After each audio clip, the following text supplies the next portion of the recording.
My name is Cheryl. I am 45 years old. I am a dentist. I own my own successful practice, in which I devote every day to caring for patients, trying to make their smiles healthy and beautiful. I am used to a measured rhythm of life, a clear schedule and predictability. But 10 years ago I made a decision that turned my life upside down, changing it once and for all. I married James, a kind, decent and in every sense wonderful man who came to me not alone, but with a 12-year-old daughter from his first marriage. At that time, I already had a spacious apartment with several bedrooms, and therefore it seemed reasonable that after the wedding they would move in with me so that we could start living together in the same house. However, from the very first day, it became obvious that for Emma, my stepdaughter, this decision was far from being as logical and natural as for her father and me.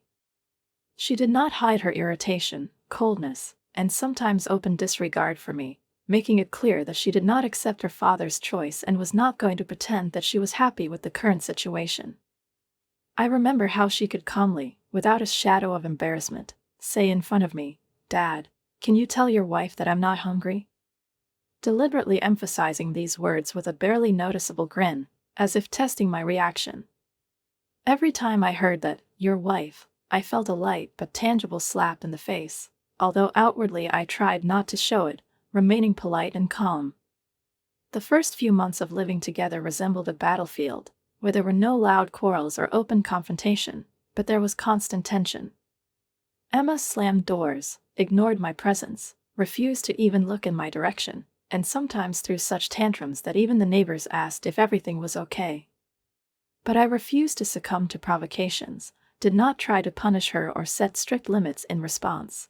On the contrary, I deliberately chose a different tactic, realizing that aggression in response to her protests would only increase the gap between us. One evening, after another outburst of her anger, when she slammed the door of her room, I knocked. I didn't expect her to answer, but I spoke anyway, knowing she was listening. "Emma," I said, trying to keep my voice level, without a trace of irritation, "I'm not here to replace your mother. I just hope we find our own way to get along." There was silence outside the door, and at that moment I thought my words had disappeared into the void, but I soon realized that this moment had become the starting point for our future relationship. After that conversation, I began to treat her not as a moody child who needs to be reformed, but as an adult who has her own feelings, her own pain and fears, which she is not ready to show yet. If she made snide remarks, I didn't react aggressively to them, but responded calmly and logically. If she preferred to discuss something with her father rather than with me, I didn't insist, giving her the freedom to choose who she was more comfortable talking to. It took a long time before the ice began to melt. One morning, I heard her sitting at the kitchen table suddenly say, "Dad, Cheryl's pancakes actually smell good." It was the first, albeit indirect, recognition of something positive about me, and although she did not address me directly, there was no malice or contempt in this sentence, which means I was moving in the right direction. 2 years after the wedding, our relationship changed. Not abruptly, not all at once, but slowly, almost imperceptibly. She started contacting me directly, first with small requests, then with real conversations. I tried to involve her in family traditions, planning holidays together, having cozy evenings with movies, going to the seaside for the weekend. And one day she spoke to me by name, without a trace of mockery or annoyance. "Cheryl," she asked one evening, "can I go to the beach house with you and Dad this summer?" I looked at her and realized it wasn't just a question. It was her first conscious desire to become a part of our family. As I watched Emma walk across the stage accepting her diploma, a wave of pride, warmth, and something subtly painful rose inside me, the same feeling that comes when you realize that an important stage has been completed, that the person to whom you have given so many years of your life has become independent, strong, confident and ready for new heights. She walked confidently, with her head held high, her eyes shone with joy, and her smile, so open and sincere, reminded me of the same girl who once looked at me with disbelief from the kitchen table, rolled her eyes when I tried to start a conversation, and did not hide her irritation at every in my presence. I knew James felt the same way. He looked at his daughter with genuine pride, wiping the corner of his eye, although he would never admit that they were tears. When her name was announced, he tightened his grip on my hand, and I felt his fingers tremble. It was a moment when all the past quarrels, misunderstandings, difficulties, and past trials dissolved into one blinding flash of happiness, because it was all worth it. After the ceremony, we waited for her for a long time at the exit of the hall, among dozens of equally happy parents, friends, and relatives, clutching a bouquet of her favorite lilies and a balloon with the inscription, "Congratulations, graduate." When Emma finally ran out to us, laughing happily and waving her diploma, I didn't have time to say anything. She just threw her arms around my neck, hugged me so tightly that it took my breath away, and whispered, "Thank you, Cheryl." There was so much sincerity in her voice that I couldn't help but smile, and then I felt a lump rise in my throat. "You've grown so much," I said, pulling back to look at her. "I'm so proud of you." James couldn't stand it anymore and pulled her back into his arms, showering her with congratulations, and I looked at them and realized that our path, no matter how thorny it was, had led us exactly where we needed to go. The next day, sitting over breakfast in a small cafe near her campus, we discussed our future plans. I knew this conversation had to take place. Her new life was about to begin, and I wanted to make sure she knew that I would always be there for her, no matter what happened.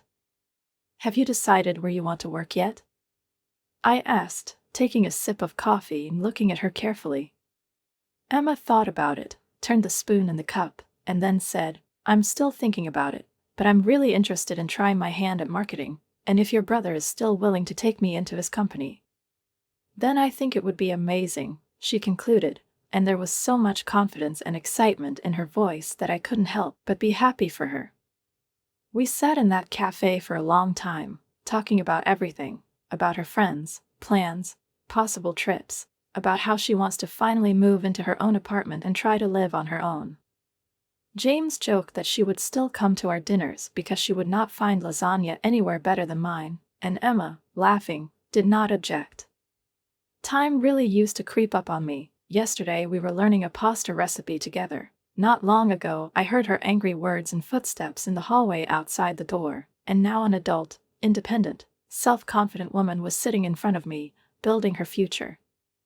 And looking at her, I realized that no matter how difficult our path was, no matter how difficult the beginning, I would not change a single detail in it. I stared into the darkness, listening to James's measured breathing, feeling his hand on my waist, and my heart filled with quiet, calm joy. Thoughts swirled around Emma, how she was now, unpacking suitcases, examining the walls of her new apartment, touching kitchen cabinets, opening windows, letting in the night air. I wanted to believe that she felt not just in a new home, but at home, in a place that now completely belongs to her, a place where she would begin her adult life, take her first independent steps, perhaps make her first mistakes, learn something new, but always know that, if something goes wrong, we're here. We're always here. James moved a little, holding me closer, and I heard his sleepy voice. "Are you awake?"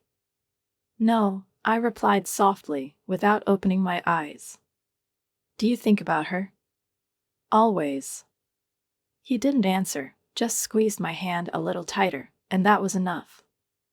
The morning came quickly, and while I was making coffee, my eyes kept returning to the phone, waiting for a call, a message, anything. I wanted to hear from Emma that she was happy, that she liked it, that she had already started making plans, mentally arranging furniture, filling the space with herself. I had just put the mug on the table when my phone vibrated and her name appeared on the screen. I answered hurriedly, trying to keep my voice calm, even though my stomach was clenching with impatience.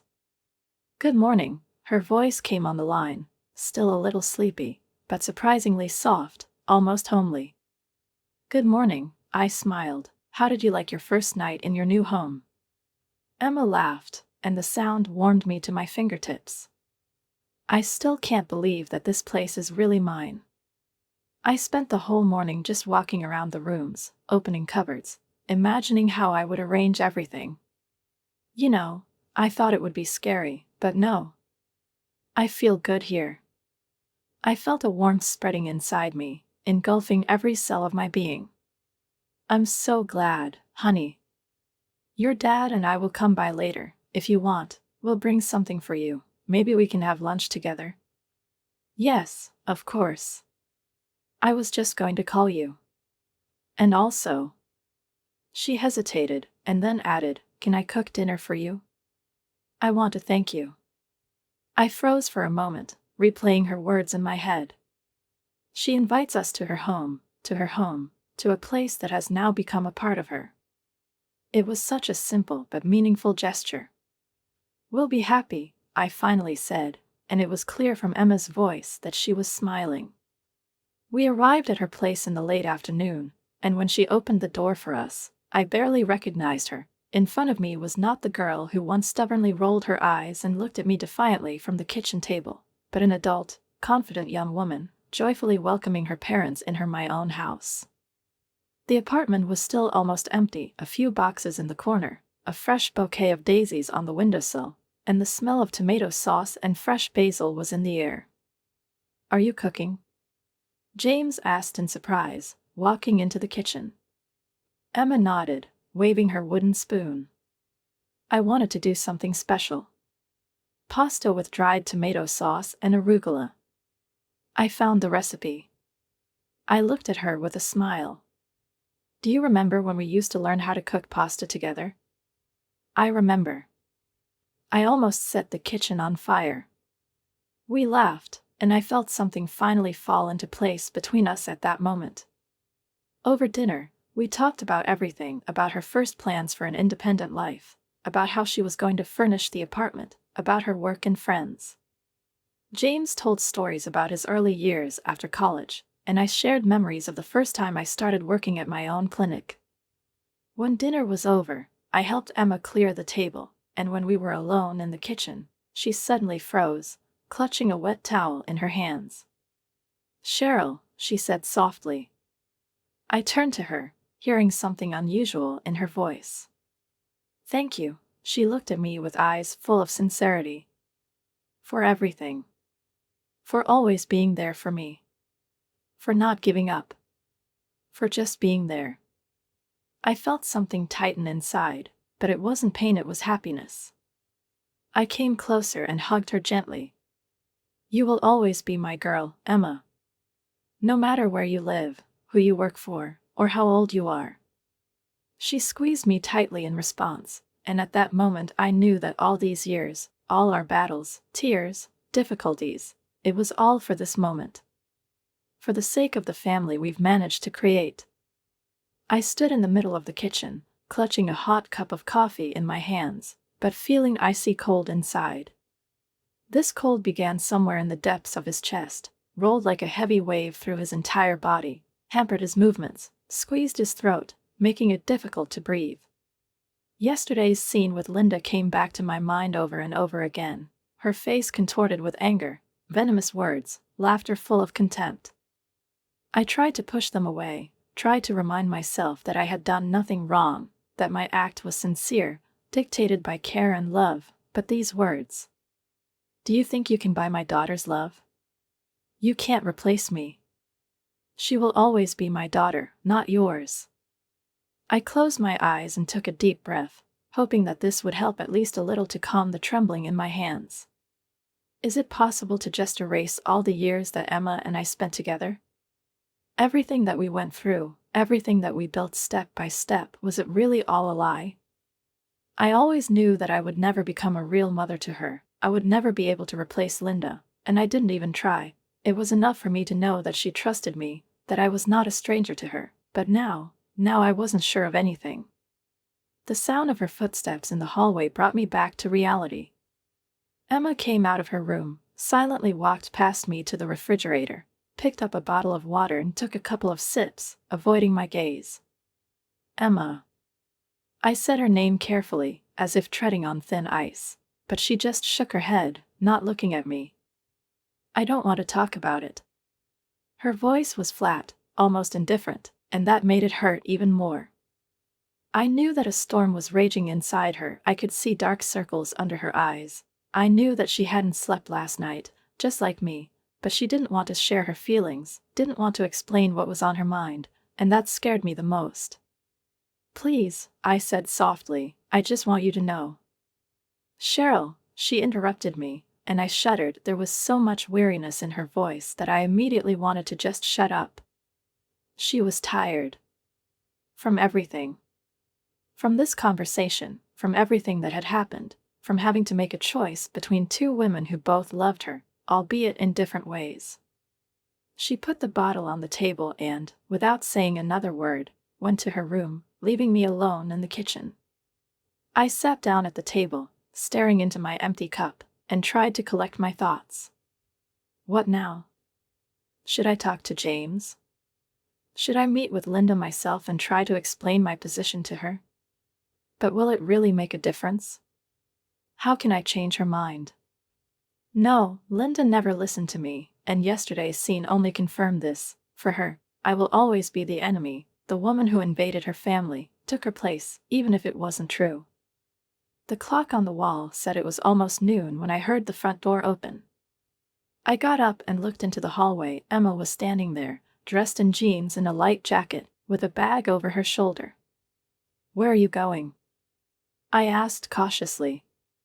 She looked at me, and for the first time all morning, there was something like emotion in her eyes, a mix of guilt, fatigue, and something else I couldn't make out. "I need to be alone for a while," she replied softly. I nodded, not knowing what to say, not knowing how to hold her, or if I should. She left, and I stood at the door, listening to her footsteps fade away in the hallway. It took several hours before I heard the doorbell ring.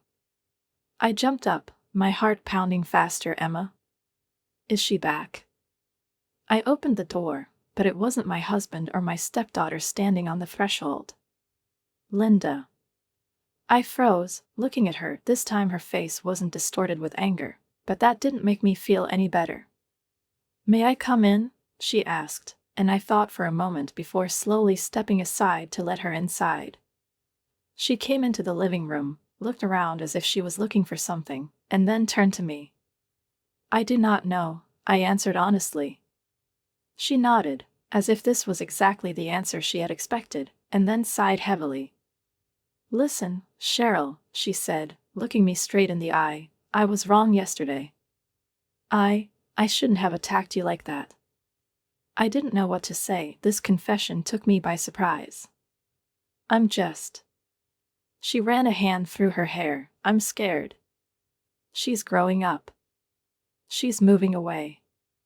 And the further she goes, the more she looks like you."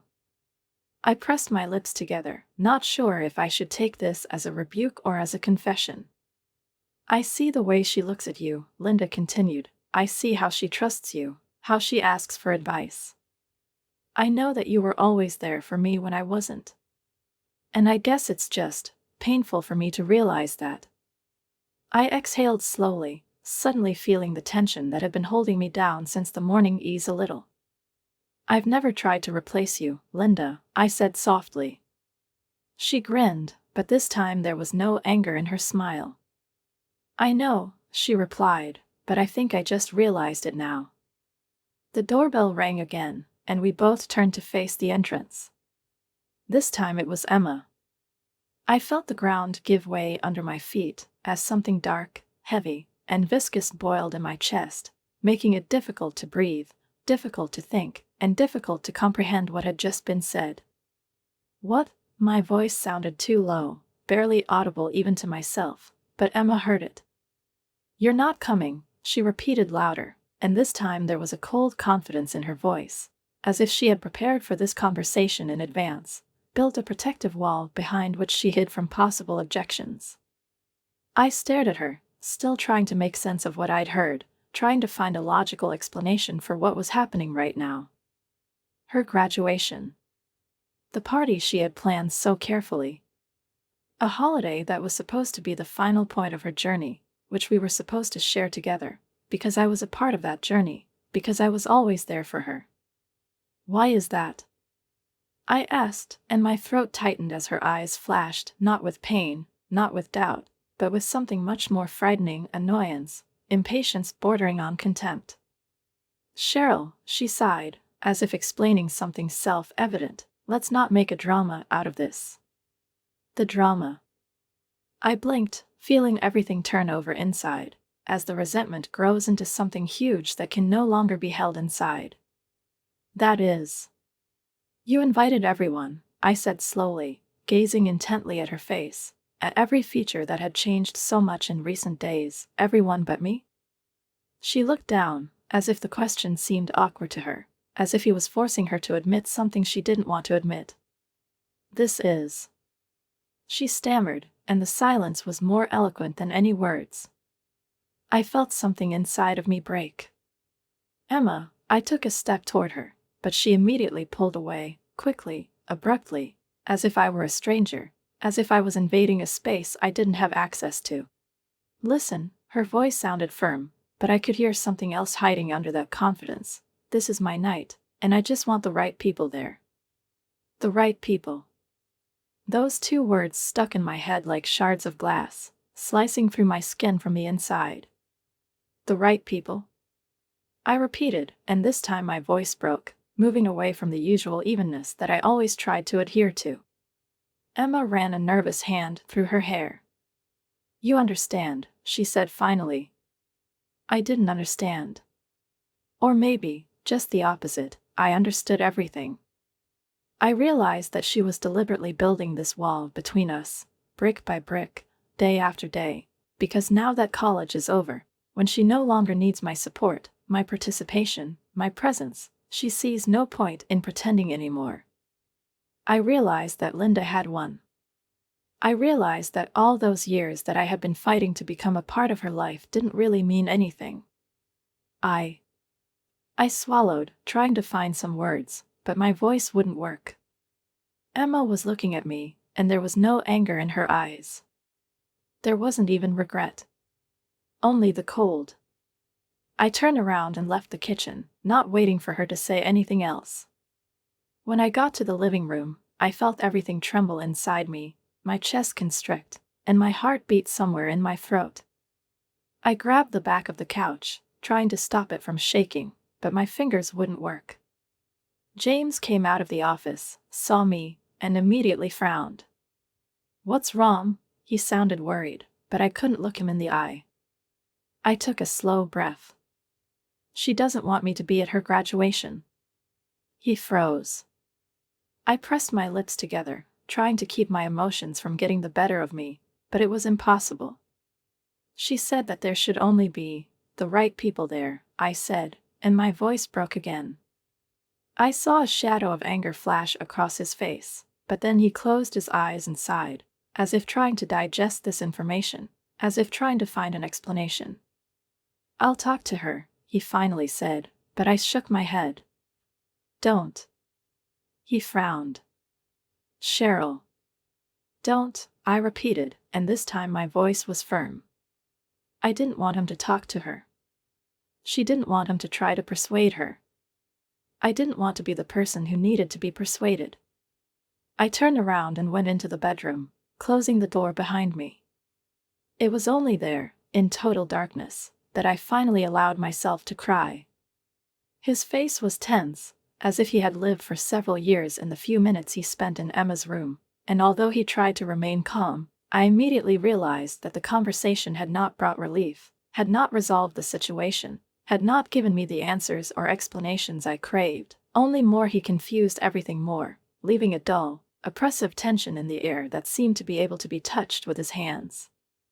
I slowly got up from my chair, clutching a mug of long cold coffee that I still couldn't drink, peering into his face, trying to read something in it, but the expression in his eyes was distant, the kind I'd never seen before, and it sent a chill down my spine. I asked, and my voice sounded quieter than I expected, almost shaky.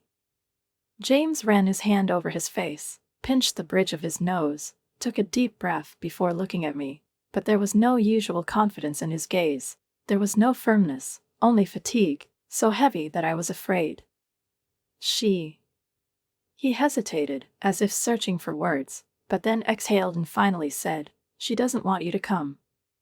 These words hit me like a wave of icy water, overwhelmed me, pierced my heart with something sharper than a knife. But why? I took a step toward him, feeling the panic building inside me, my hands shaking, my throat constricting. He shook his head. Cheryl. I don't know. She says that you interfere too much, that you always try to control her, that you… What am I? I froze, clutching the edge of the table with my fingers so as not to fall. James hesitated, but then finally said, that you were trying to replace her mother.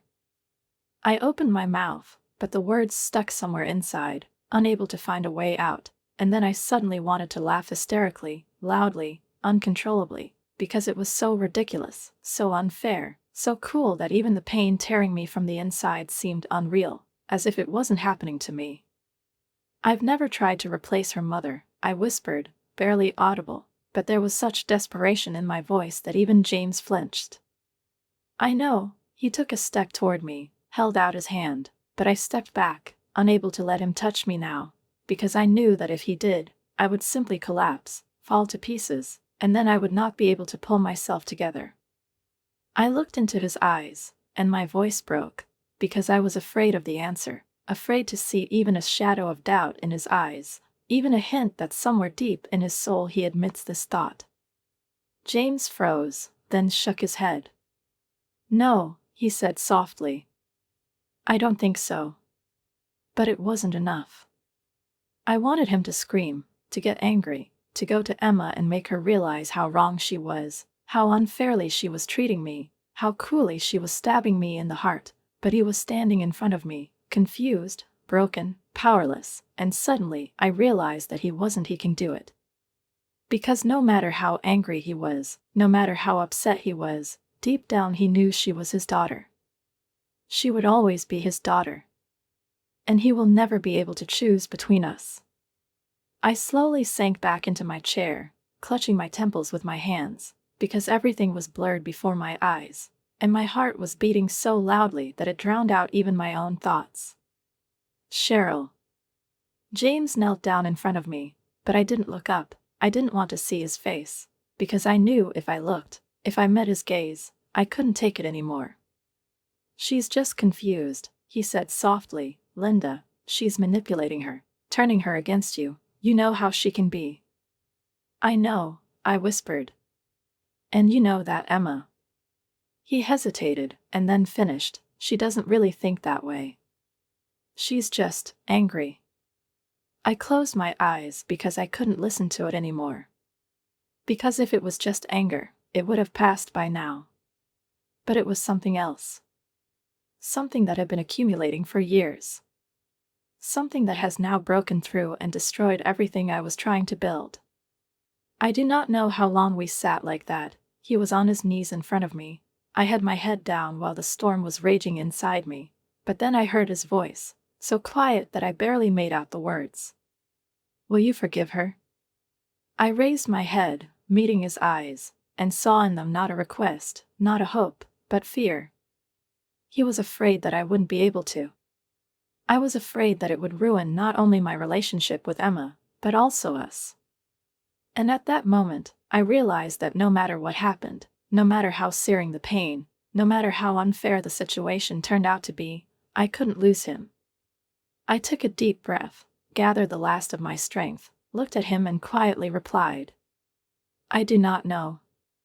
I stood up, feeling something icy, hard, irrevocable boiling inside me, something that defies any pleas, explanations, or attempts to fix something that has been dead for a long time, and while he was still trying to find words, while his lips were parting in search of convincing arguments, I walked past him to the bedroom door, opened it, and pointed to the suitcases standing on the threshold, neatly folded, as I always did when we were going on vacation, but now they didn't portend any new experiences, travel, or joyful moments together. They were a farewell, the last point in what once seemed indestructible. Cheryl, you can't just throw away 10 years like that. He clenched his fists, looking at me as if he didn't believe what was happening, as if it was all some kind of ridiculous scene played out in a fit of emotion, something that I would review in the morning, that I could make up for. That can be wrapped in the usual shell of mutual concessions and compromises. But he didn't understand. He did not understand that this was not an impulse, not an outburst of feelings, not revenge, not a whim, not a whim. He didn't realize that this was the end. I haven't thrown away 10 years, I said slowly, staring intently into his eyes. They've already been thrown away. The moment you let her say that I was never a part of your family. The moment you supported her in this. James ran his hand over his face, closed his eyes, exhaled heavily, but then his gaze flashed with irritation, and a note of anger sounded in his voice, the anger that comes when a person realizes that he is losing control of the situation, that the usual mechanisms no longer work. Do you really want to ruin everything because of some party? I laughed, but it wasn't joyful, it wasn't even hysterical, it was empty, faded, as if the last remnants of emotion were leaving me with it. Do you really think it's just about the party? He frowned, but I didn't let him speak, because I didn't want to hear another word, not a single excuse, not a single exhortation, not a single attempt to twist the truth, to make it more convenient for him. You let her exclude me, I continued, my hand tightening on the doorknob. You let her cut me out of your life because it was easier, because it was more convenient, because in this choice you will always be on her side, as you have been all these years, even when I knew she was being unfair, even when I saw her hurting me. He shook his head, but there was no confidence in his eyes, no firmness, not even real regret, just weariness, the same as I'd seen in his gaze all these years, whenever he stood between us, between Emma and me, unwilling to take sides, but in fact, always accepting it. Cheryl. I filed for divorce, I said, and at that moment it seemed to me that even the air in the room froze. He blinked as if he couldn't believe his ears, opened his mouth, but didn't say anything, because, perhaps for the first time in all this time, he realized that there was nothing more to say. You can stay at her place, I added, glancing over my shoulder before turning the doorknob. She's your real family. And I went out, leaving him standing among the suitcases, among the wreckage of our lives, among the emptiness that will now forever remain between us. I sit in silence, letting it envelop me, fill all the corners of the apartment, in which there are no more other people's voices, other people's accusations, other people's expectations. My tea is cooling on the table, but I don't care. I just watch as the morning light slowly penetrates through the windows, painting the walls in warm, soft shades, reminding me of something far away, something that I almost forgot, but that is starting to come back. It's a sense of belonging. I used to think that a family was something that took years to create, that it couldn't be bought, couldn't be imposed, couldn't be forced to accept you, but now I understand that a family is not just a bond, it's not just words, it's not just a role they want you to play. It's a choice. It's what you create with people who choose you too. And if you are not chosen, then no amount of effort, no sacrifice, no gifts will change that. I thought I was going to lose everything. But the more days pass, the more clearly I realize what I have actually gained. I found myself. My phone no longer vibrates with messages, no one calls me anymore, demanding explanations, accusing me of cruelty, begging me to change my mind. The first few days after they left were the most difficult, not because I missed them, but because my heart still remembered the pain, remembered what it was like to hope, what it was like to love those who never really loved you back. Linda, of course, did not sue. Her threats were empty. Her indignation was just an outburst of anger caused by the fact that I no longer allowed myself to be used. Emma didn't try to contact me anymore after her last messages went unanswered. And James came by. One evening, when the sun had already disappeared below the horizon, and the city was drowned in the soft light of street lamps, he knocked on my door. I knew it was him even before I looked through the peephole. I opened it. He stood on the threshold, casually dressed, with a tired, aged face, with eyes in which there was no longer any confidence, no power, nor the smug conviction with which he usually looked at me. Cheryl, his voice was hoarse, broken. Can I come in? I looked at him, studying him, feeling like somewhere deep in my soul there was still the usual sympathy, but not for him, but for the part of me that once believed that he can protect me, he can choose me, he can put me next to him, not behind him. No, I said calmly. He flinched as if those words were a blow, and I suddenly realized that maybe they really were a blow to him. Cheryl. What do you want? He swallowed, ran his hand through his hair, looked away, and then looked back at me, and I saw something new in his eyes, regret. He paused, as if he didn't know how to say it properly, and then exhaled. I just wanted to say that I'm sorry. I nodded. Me too. We stood like that for a few more seconds, and he seemed to be waiting for something, maybe forgiveness, maybe the hope that I would let him explain himself, maybe the opportunity to turn back time. But I didn't give him any of those chances. I closed the door. Now my days belong only to me. I work at my clinic, meet with friends, read books that I've been putting off for so long, enjoy simple things, walks in the park, leisurely morning breakfasts, the fact that I can live the way I want, without adjusting to someone's expectations, not being justified, not fighting for a place in someone's life. I don't have to fight anymore. I'm not pretending anymore. I make myself chamomile tea, sit by the window, watch the sun rise slowly, and smile. I'm finally free.